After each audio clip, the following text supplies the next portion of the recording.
Linsey Laird, welcome to the show. Thanks, Dave. Happy to be here. So what is your official title at GR&R? So I am the Destination Sales Manager for Great Rivers and Routes Tourism Bureau. So what does that mean?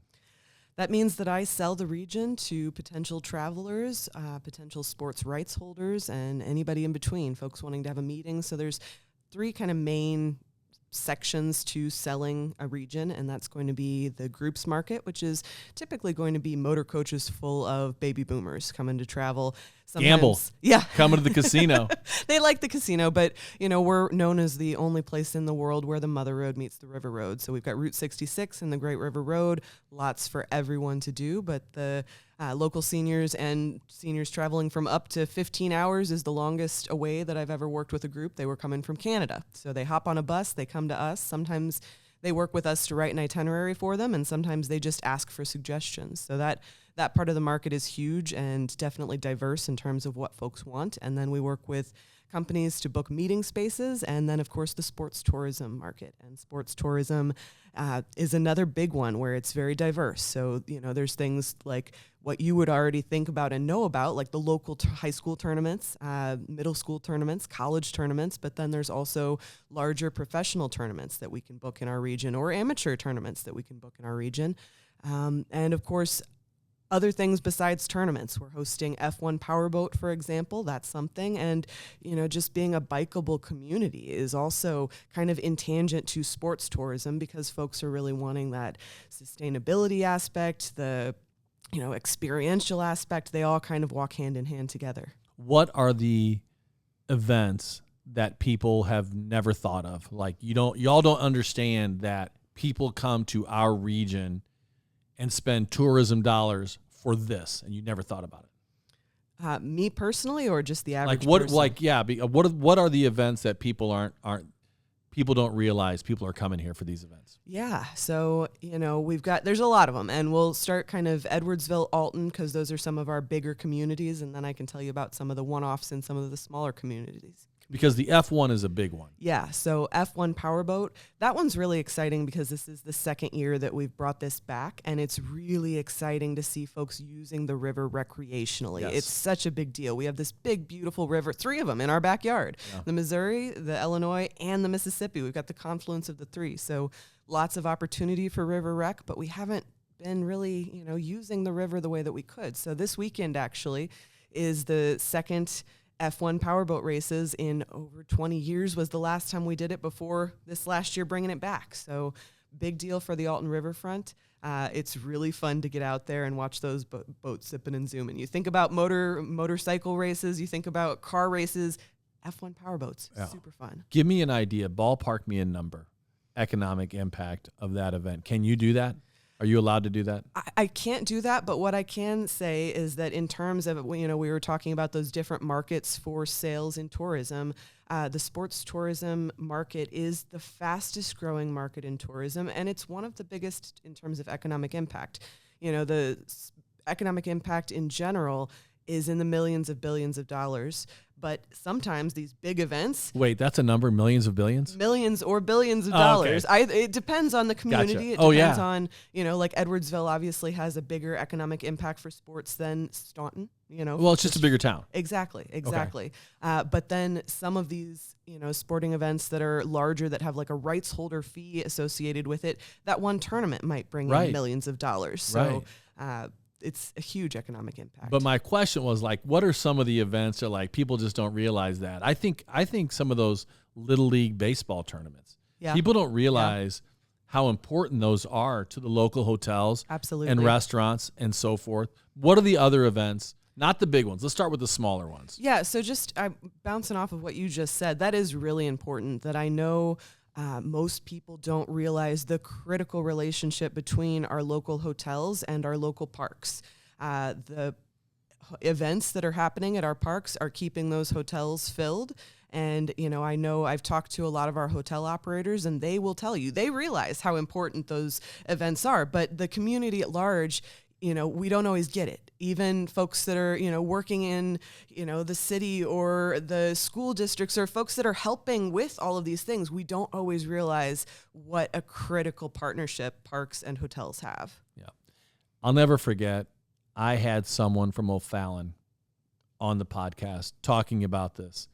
And she said that one of the greatest indicators was there is a gas station near the park in O'Fallon, and they cannot keep Gatorade or Powerade stocked up. They sell out.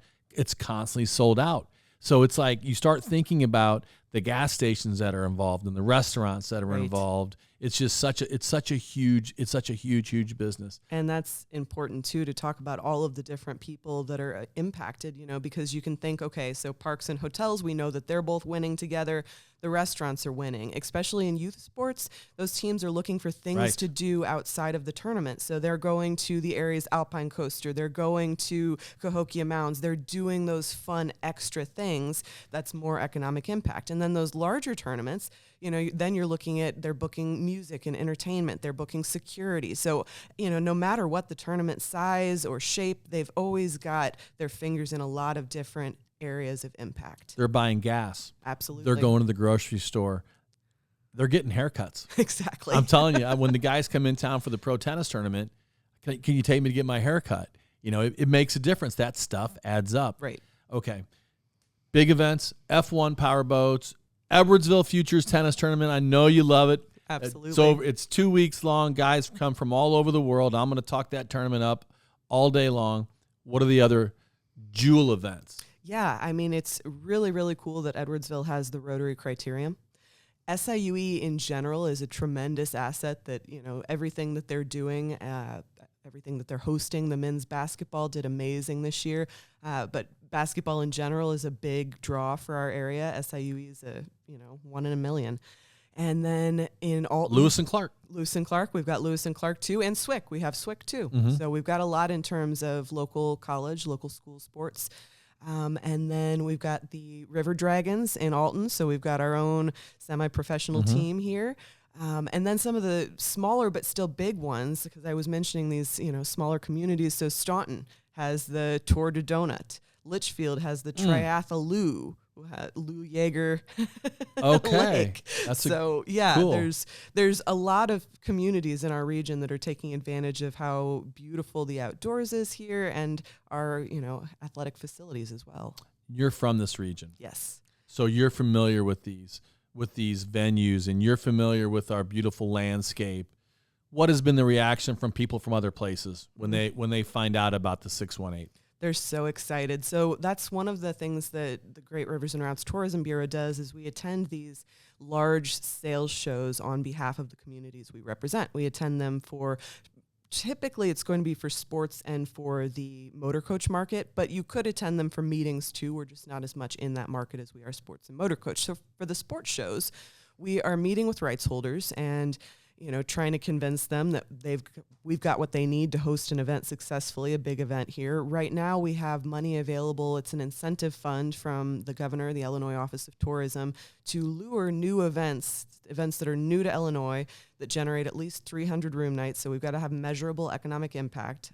New to Illinois because we can't steal it from a partner city. That would be rude. They can't give us money to steal from our neighbors. But speaking of stealing from our neighbors, we can steal from St. Louis. So love it. So that's when we're going to these sales shows and we're meeting the rights holders, the number one thing that I'm hearing from them is, I want to be in the greater St. Louis region. I want to be in your market, but St. Louis is full. They don't have the space for us. We can't book anything in St. Louis. Well, that's wonderful because we are such a short drive from St. Louis.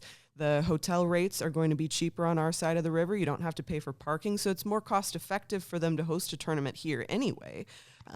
It's outstanding. They love the beautiful outdoor recreational areas that we have. The fact that we have the confluence of the three rivers is a huge seller.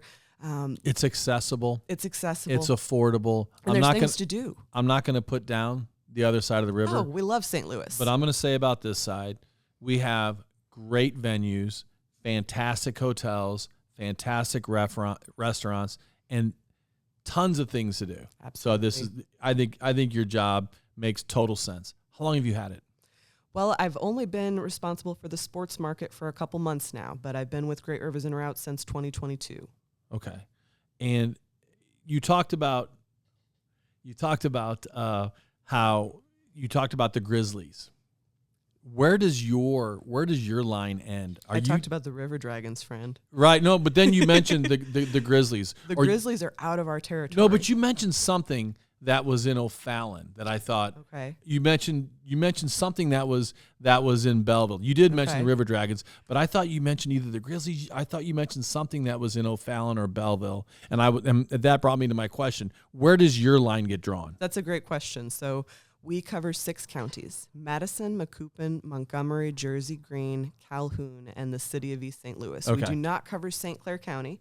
There's another destination marketing organization that covers St. Clair County. We do obviously work with them because there's, Madison County and St. Clair County have an undeniable relationship between the two of them. But unfortunately, we don't get to work with O'Fallon. So Collinsville, we've got the Gateway Convention Center, but then real close, there's that cool racetrack. Mm-hmm. We don't get to cover the racetrack. That's the other one. Oh, yeah. The worldwide technology. Oh, man. Yeah. All right. Is there racing in your Highland in Granite City? Yeah, the Tri-City Speedway. Okay. Yep. Is open still? Yes. And yes. Highland is definitely open. Yes. And there used to be Godfrey. I don't think Godfrey Speedway. I'm not sure it's still open. I don't think so, but I don't know. I'd have to go look. Okay. It's not one that I'm actively working with right now. Like I said, I just took over sports a couple months ago. So I'm still getting my feet wet, learning all of the partners that we have locally. I've got a couple sales shows under my belt. Those have been really exciting and really interesting, but still have lots of people to meet. I'm lucky because I was coming from the sales side for group tours. So I already met a lot of our stakeholders. I'm just meeting the more sports-specific stakeholders now. What's the number one question you're getting all the time when people say, should I come down to the Metro East? And people ask a follow-up question. What's that question that they always ask? Is there a question? Not really. I mean, what's the best time to visit is probably the number one question. When's the best time to visit? All year long. I mean, we've got things happening, especially when you're just thinking about a visit and not timing it with a particular sporting event. There's things happening all year long. There's the winters. The Eagles are overwintering here, and that's a huge draw. So typically, a lot of destinations that get really cold in the winter, they shut down. I'm not coming to visit you. Well, if you're not coming to visit me in the winter, you're not going to see our migrating eagles, and folks love that because of the river. We have the most beautiful fall foliage, in the Midwest. It's stunning. So fall is another great time. Yeah. Alton is known for being one of the most haunted communities in the Midwest. And Alton and Edwardsville, I think, really embrace Halloween. So, the fall, you've got your beautiful fall foliage. Then you've also got your little oddities in the creepy season. Spring is obviously an undeniably wonderful time to be in our area because of all of the great outdoor rec that you can do. And there's a lot of fun events that you can time it with. And same with summer. There's a lot of stuff you can do outside, inside, and timing it with cool events. And who are some of the people that you work with? Who's the director of GR&R?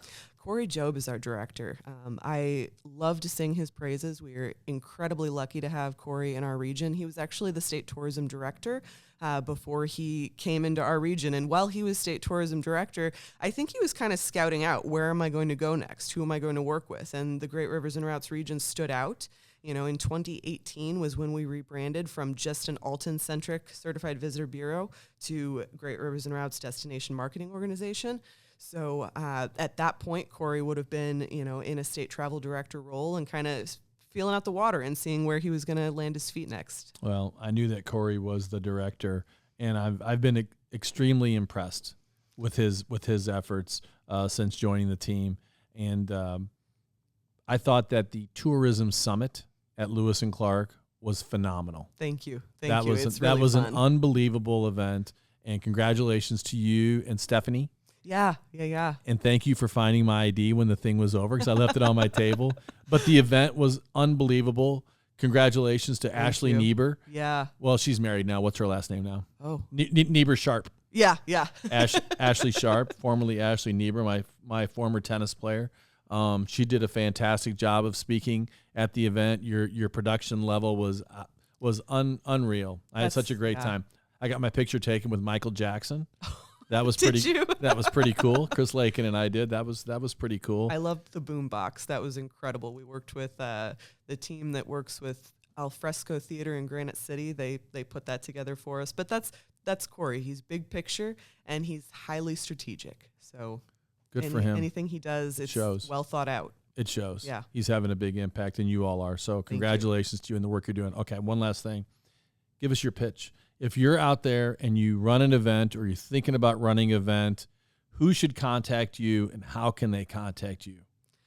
I mean, we really want to hear from anyone that's doing anything that's, sports tourism, anything exciting, let us know. If it's big, if it's small, we still want to hear about it. Let's have a conversation. If it's a smaller event, we may not be able to support you in the same ways that we would if it were a bigger event, or vice versa. There's going to be occasionally opportunities for marketing collaboration. Sometimes there's opportunities for funding collaboration. It really just depends on the event.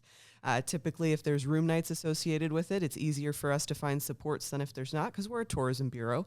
But at the end of the day, let's have a conversation. I think that the Tourism Bureau, we do so many things and wear so many hats, but the way that I like to explain it to people is that we're somewhat of an oil that keeps lubricating the communities. We keep everything moving. If you need to know something, the Tourism Bureau probably knows who to connect you with. So if you're thinking about starting a new event, we'll probably know who to connect you with if you don't know what city you want to put it in. If you do know what city, we'll know who to connect you with on that city's team. If you want to know who else in the region is working on similar sporting events, we've got a list for that too. So the resources, just being able to have those conversations and help you tell the story of the event that you're trying to do and see how we can work together. Well, I'll vouch for you. You've helped me out this year with the Edwardsville Future, so I appreciate your help. How can people get a hold of you? Yeah, absolutely. So you can reach us via email is the best way. My email is llaird@riversandroutes.com. Both rivers and routes are plural. There's an S at the end of those, and is spelled out. Okay. Linsey, so great to talk to you. Thank you so much for coming on today. Absolutely. Thank you, Dave. It was a pleasure.